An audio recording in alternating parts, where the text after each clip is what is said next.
抌咗咁耐，終於要開拍智慧魔星啦！歡迎大家點讚、訂閱、關注，一鍵3連，多謝大家嚇。之前因為有好多急住要開箱嘅，全部都開晒。咁呢隻咧就唔係急住要開箱嘅。咁我未買智慧魔星之前咧，其實我係買咗極速星嘅。極速星咧就係勝利之鬥爭入邊嘅一個角色。咁佢咧就唔係咁細隻嘅，就因為佢要去運輸好多個唔同嘅變形金剛，就有啲似天貓號嘅角色嚟嘅。佢而家係用翻智慧魔星嘅模具，雖然冇原著入邊咁大隻，咁但係喺顏色啊同埋喺配件方面咧都係俾得比較足嘅。咁啊原價咧就係99嘅，EB Game 咧就打折特價就47，咁我就係以47蚊呢個價錢咧就攞低咗呢隻極速星啦。咁點解要擺爵士喺度咧？因為遲啲就會攞爵士做個對比嘅。咁啊47蚊咧，我覺得買個3片戰士咧係非常之抵嘅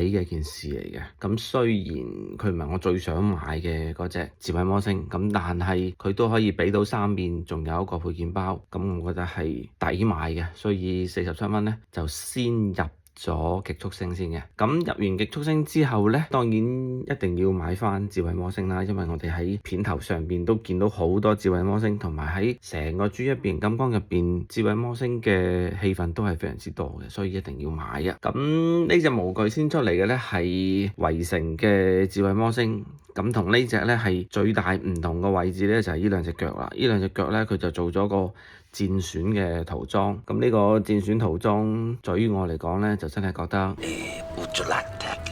咁所以咧我係唔中意嘅。咁但係佢依然係保留住圍城入邊嘅咁多嘅黑線啦。第二隻可以及上嘅咧就係呢隻 DCS 嘅智慧魔星啦。咁 DCS 嘅智慧魔星咧亦都好還原翻 G1 嘅一個配色，基本上呢隻我就已經非常之滿意啦。咁所以見到有DCS 嘅套裝版，咁我就係買一隻拆件嘅智慧魔星，當其時嘅價錢都係比較平嘅，係220蚊人民幣買翻嚟嘅。咁我買完之後冇幾耐咧，就出呢個工作室嘅智慧魔星啦。咁當然工作室嘅智慧魔星就出到一劈咁樣啦。咁我都幾慶幸，因為我買完之後呢一隻DCS 嘅智慧魔星反而係升價嘅，升到去300幾，我見到最高有炒到去4字頭。咁當然而家價錢又有回落翻啦，咁但係我覺得都係抵買嘅，所以嗰陣時候以220呢一個價錢嚟去入手，我覺得係非常之抵嘅。咁既然係同模具啦，咁講智慧魔星之前呢，我哋先講咗極速星先嘅，所以我哋將智慧魔星放埋一邊。咁呢隻極速星咧，雖然都係用同一個模具，咁但係咧佢嘅玩法都幾多嘅。首先咧，佢係同圍城嘅智慧魔星一樣啦，又俾到一個配件包嗱。咁佢而家咧就可以變成一個基地嘅模式。當然因為有圍城關係啦，佢亦都係有用到呢個 C 型扣嘅呢個，你擰過嚟睇啦，要有用到呢個 C 型扣。咁呢個 C 型扣咧係同好多圍城嘅玩具咧都係聯動嘅。嗱，呢隻咧就係天貓號，天貓號咧亦都係用 C 型扣嘅，咁所以佢哋啲 C 型扣咧完全係可以夾埋一齊嚟去玩嘅。咁呢個都係當年嘅一個玩嘅特色之一啦。咁而家呈現嘅呢個狀態咧係一個航天飛機嘅發射基地。咁當然佢亦都可以有運輸模式。咁呢個運輸模式咧都係幾還原翻當年勝利之鬥爭嘅一個劇情嘅。咁好啦，咁呢個咧就佢嘅運輸模式嘅。咁佢可以變成一個運輸車咁嘅形式啦。咁然之後去拖架航天飛機咧去發射嘅。咁其實呢度都有啲細節位係做得比較好嘅。你見到佢嘅擋板位啦，呢度係有啲碌嘅。咁同埋呢邊咧，亦都會有啲碌喺度。咁所以係比較還原到個劇情啦，就係做一個運輸嘅模式。咁除此之外咧，佢嘅槍咧亦都有玩法嘅。咁呢個當然係同圍城嘅智慧魔星一樣啦，支槍係可以合體嘅。咁呢兩支咧就可以合埋一齊咯。咁然之後呢個咧就可以砌喺下邊，跟住仲有2支細嘅槍仔，就可以4支合埋一齊嘅。好啦，咁啊1、2、3、4、5個配件就可以變成咗一支大炮，以一個大炮嘅形式咁嚟去揸住嚟去玩。咁呢個係一個做得非常之好嘅。咁但係 DCS 嘅智慧魔星咧，佢就唔畀齊你喎，畀咗1、2、3，硬係就爭咗少少。咁啊，呢啲亦都係令好多玩家傷心嘅地方，就係硬係就唔能夠明明有㗎啦，都唔能夠畀齊啲嘢你咁，真係啊，呢樣嘢做得唔好啦，真係要批評下佢啊。OK，好，咁啊，講完呢幾種玩法之外咧，咁另外仲有一種玩法就係佢可以將呢個基地呢兩個位係拆出嚟啊，兩個車底嘅位置去拆出嚟啊。咁呢個拆出嚟嘅時候咧，其實佢都好巧妙嘅。嗱，佢一拆出嚟嘅時候咧，呢個車轆咧係可以放翻入去嘅，就變成咗個平面嘅狀態。咁但係佢只要一吉入去嘅時候咧，個車轆咧係會凸翻出嚟嘅，咁就會成為咗個轆，可以俾你以一個推車嘅模式嚟去做。呢個設計咧做得非常之好嘅。好啦，咁拆出嚟之後咧，咁佢會變成一個腳板底啦，咁就算係一個增高啦。咁呢個增高咧就咁啱就可以放喺呢個腳板底度玩嘅。好嗱，咁增高鞋就搞掂咗啦。咁成個智慧魔星咧就即刻高咗一檔嚇，會係一個增高嘅形式。咁當然啦，再攞翻支槍，哇！擺高少少，幾霸氣係咪？咁除此之外咧，其實呢一嚿嘢咧，亦都可以作為一個背包嘅玩法嘅。咁呢個背包嘅玩法咧就好多樣啦。我哋可以將佢咁樣先擰咗佢過嚟先，擰咗過嚟。好啦，咁咧就將佢放喺呢度。咁跟住呢個背包咧就可以咁樣棘住佢。呢兩邊咧亦都有兩個接口位，嗱，咁啱呢個位同呢度係有接口嘅，咁你就可以將佢棘好佢咯。咁呢邊亦都係可以棘好佢。咁棘好佢之後咧，佢就會變成咗個背包嘅形狀。咁佢咧就可以放喺後邊啦，放喺後邊啦。咁就成為咗個好大嚿嘅書包啊！以一個咁嘅形式嚟去出現。呢個背包咧，亦都可以放其他嘅變形金剛上去一齊玩嘅喎。爵士係咪大個咗啲啊？等我換過另外一隻嚟先啊。好啦，我哋換隻大黃蜂入去，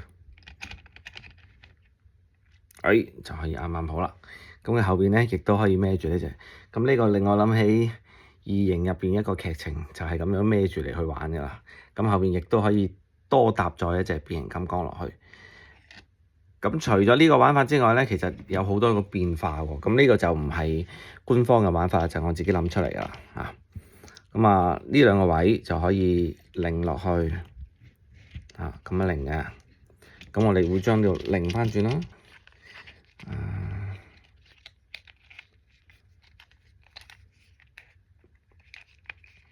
好啦，我哋形成一個咁樣嘅狀態，然之後再將佢放翻上去。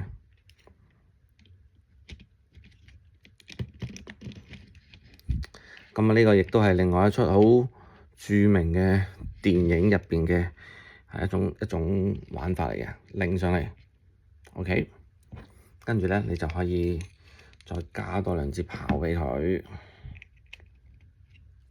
放喺呢個位置，好啦，咁樣咧就可以做到喺上邊有兩支炮啦。嘅一種玩法，咁除咗放上面之外咧，亦都可以放下邊嘅喎。我將佢擰過嚟，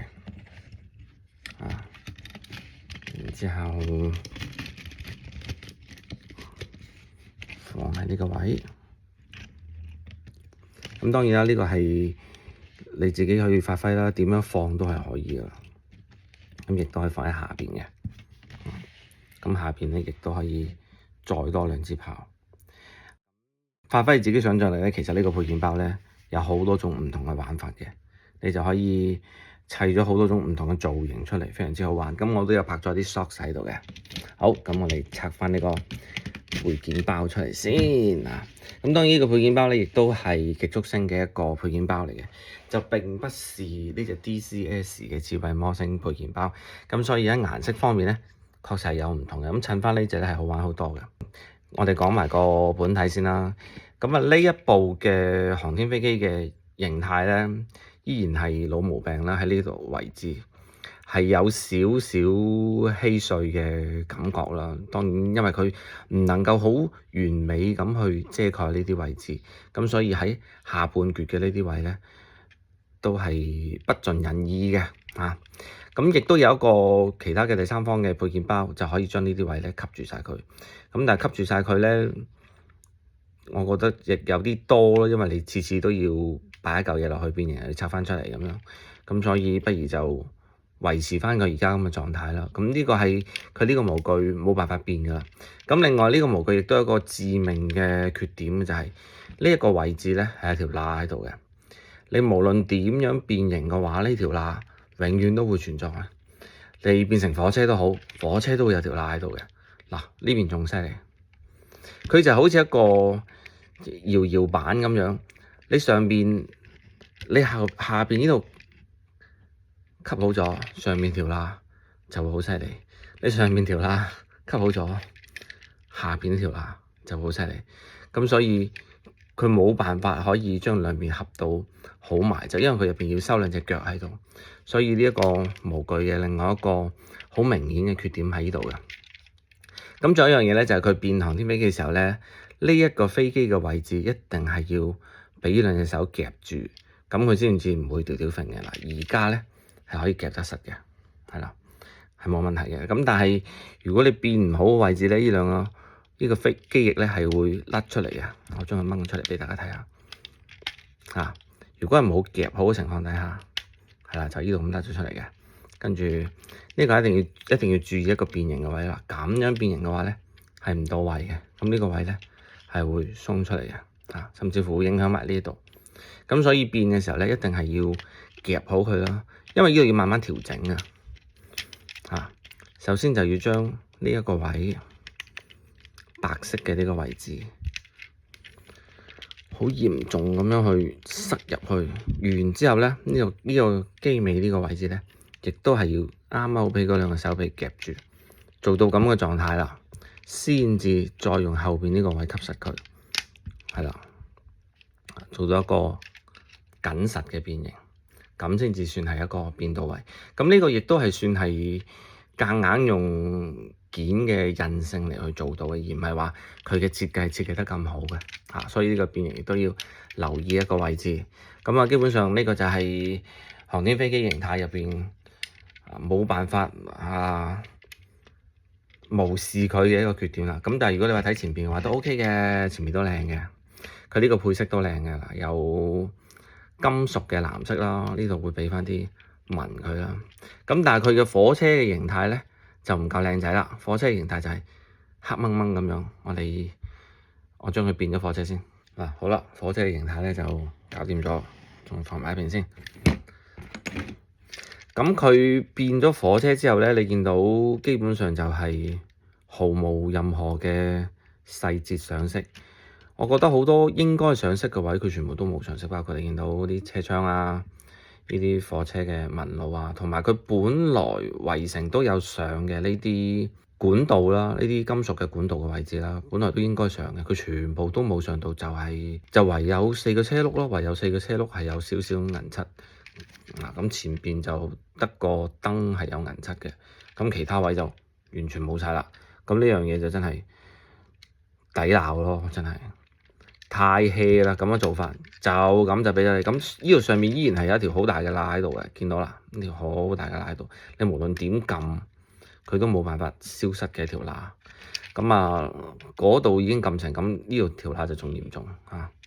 咁所以我就諗住咧，遲啲就會自己去用馬克筆慢慢咁樣去塗色，咁就先磨咗佢先，然之後再去等啲漆可以咬實啲，然之後咧就再去畀翻少少細節佢，但係當然唔會好多嘅，就會有少少咁樣咯。咁就等呢一個火車嘅形態咧會再好睇啲。咁之後可能會出一期係屬於 DIY 嘅小教室啦，上漆嘅呢一個玩法，咁就會再出一期嘅。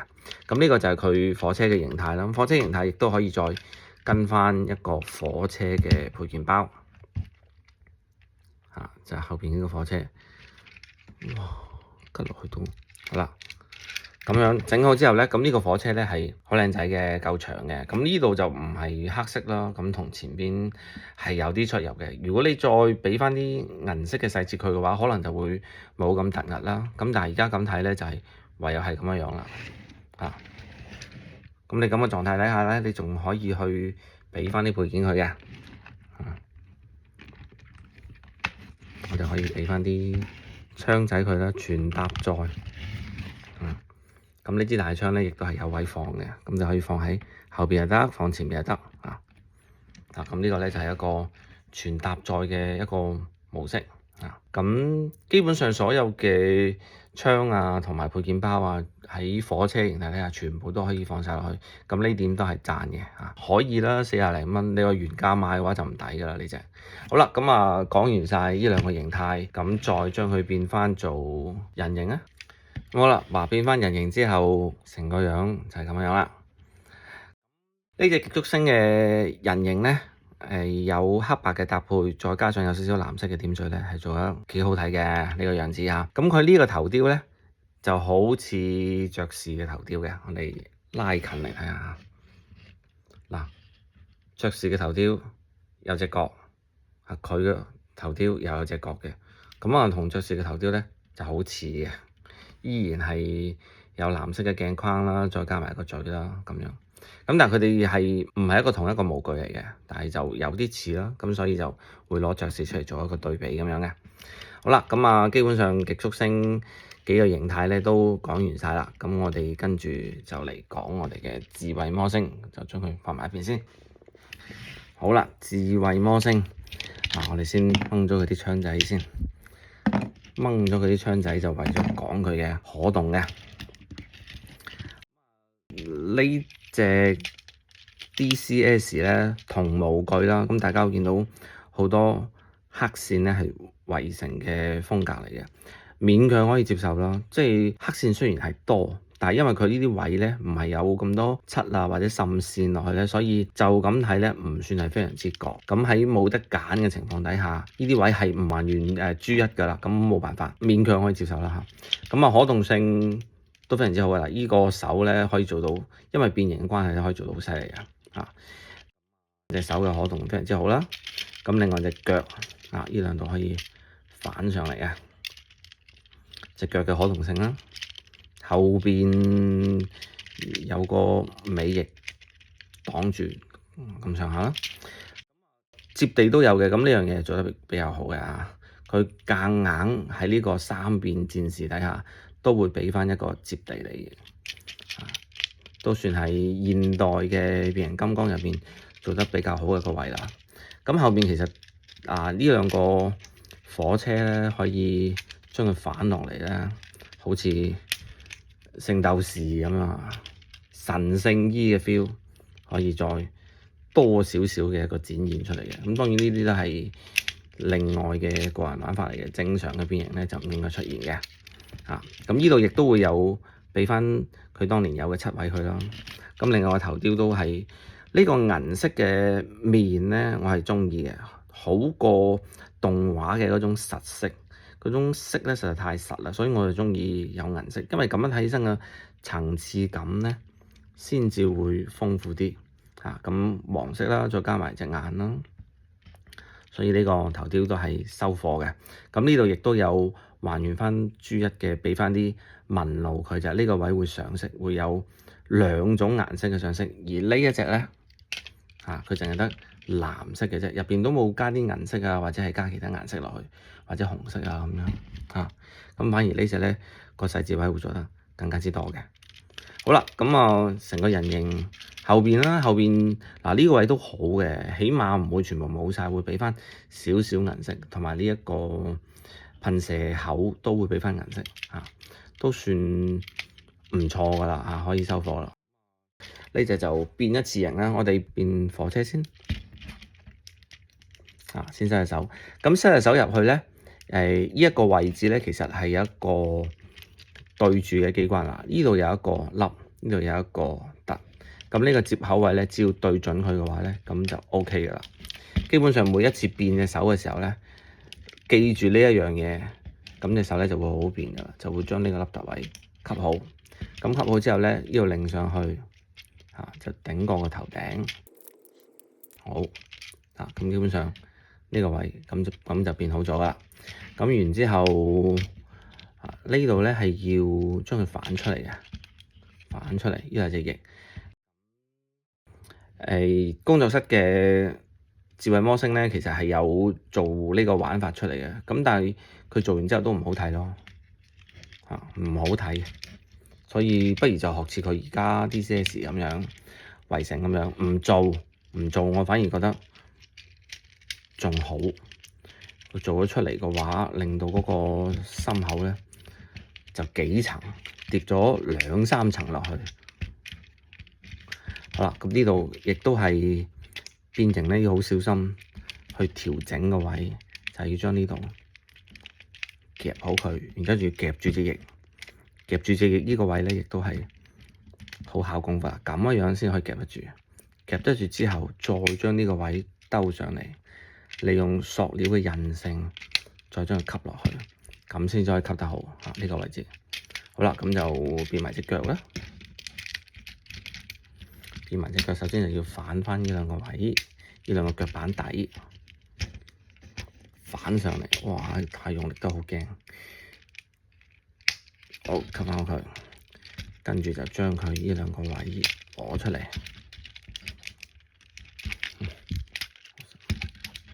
好，攞出嚟之後咧，其實佢有幾個位咧係可以對得到嘅。呢度會有一個槽位對住呢度。咁樣去揼落去，啱啱好揼入去嘅。咁呢邊亦都係，兩邊都有嘅。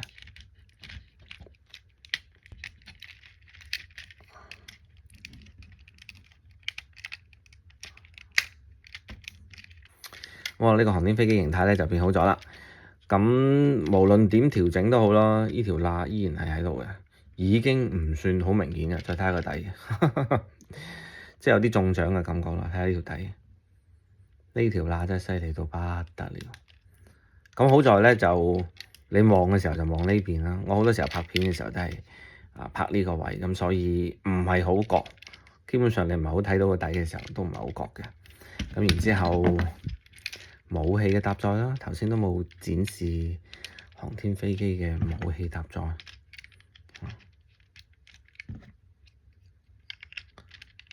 咁如果你有埋另外嗰兩個武器嘅話咧，其實都可以放喺呢度嘅，咁樣，咁就可以4支武器都搭載晒喺度。咁你另外呢一個咧，可以吉埋落嚟度。好啦，咁就全部武器搭載晒啦。咁當然呢個就唔係佢嘅啦，呢個就係極速星嘅武器啦。咁佢自己嘅話就可以咁樣嚟去玩啦。好啦，跟住就再變成火車。咁變火車咧就有飛機喺度咧，好多位都唔需要再去變得太嚴重。呢度先反出嚟先，可以吸翻佢喺度。好，跟住係前邊。咁前面呢個位去變形嘅時候咧，個火車亦都有一個位係要留意嘅。首先係先反咗個火車頭出嚟先啦。反完佢出嚟之後咧，呢度咧係有個槽位嘅，呢個位係有得線落去嘅。咁線落去拉好咗啦，咁先至算係變形到位嘅。好多時候呢個位咧亦都係要去注意。如果冇變好嘅話咧，嗰個位係冇拉到位嘅。兩面都係咯，好。咁先為之變形成功，跟住咧我哋再吸翻個車頭，好啦，跟住就到後邊，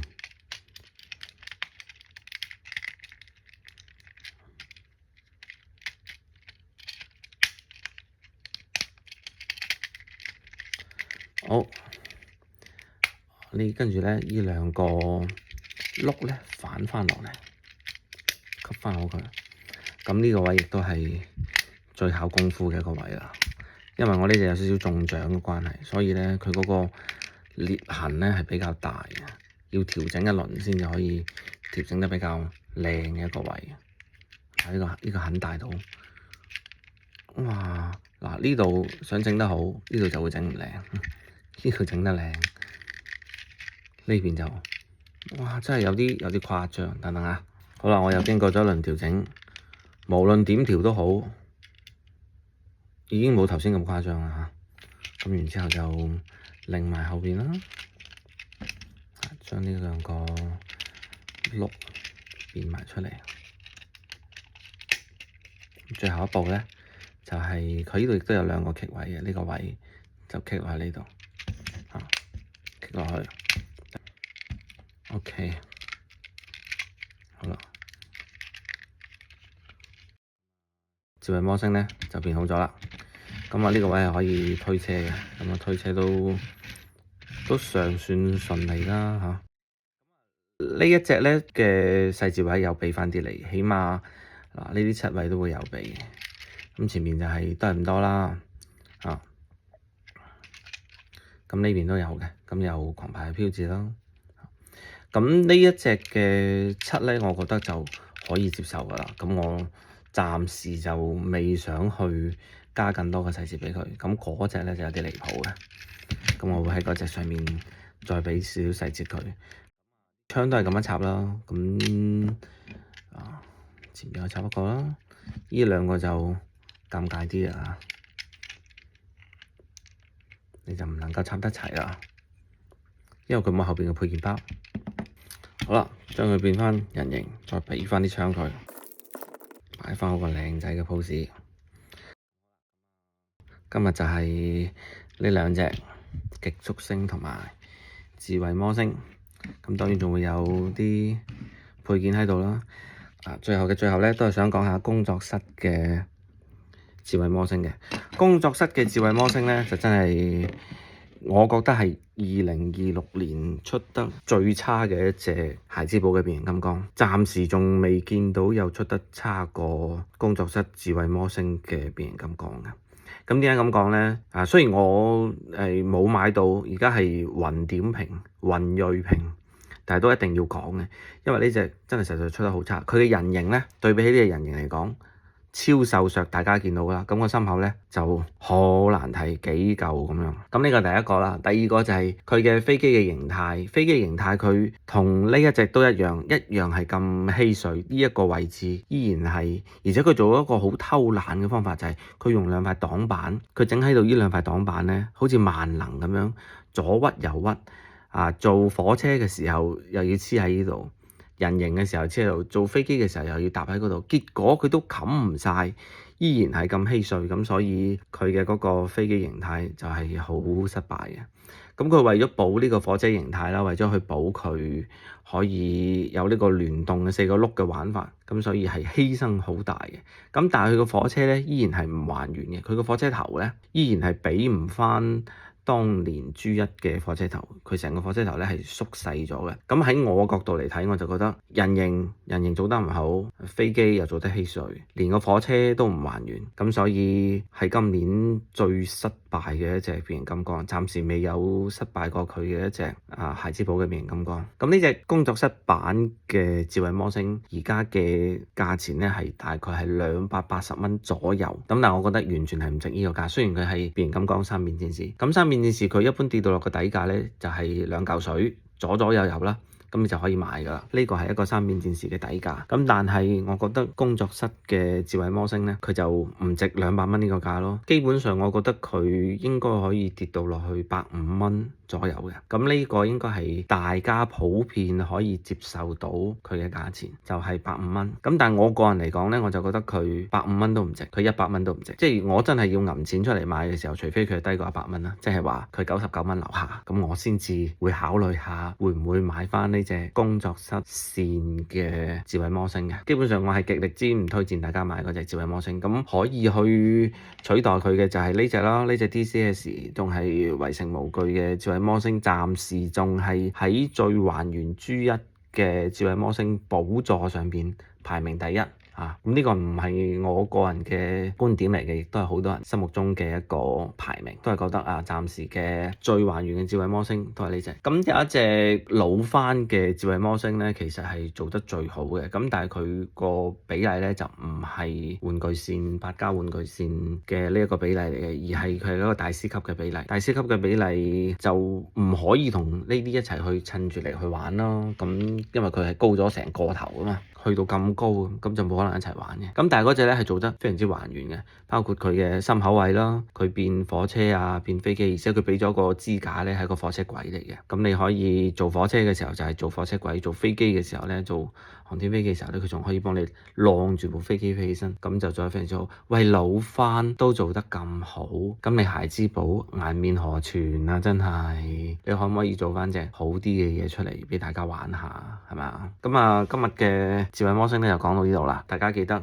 關注啦、訂閱啦、轉發啦，你覺得好啊，轉發俾你啲朋友仔睇下啦，點讚啦嚇。好啦，咁啊多謝大家，今日呢期就到呢度啦，好，拜拜。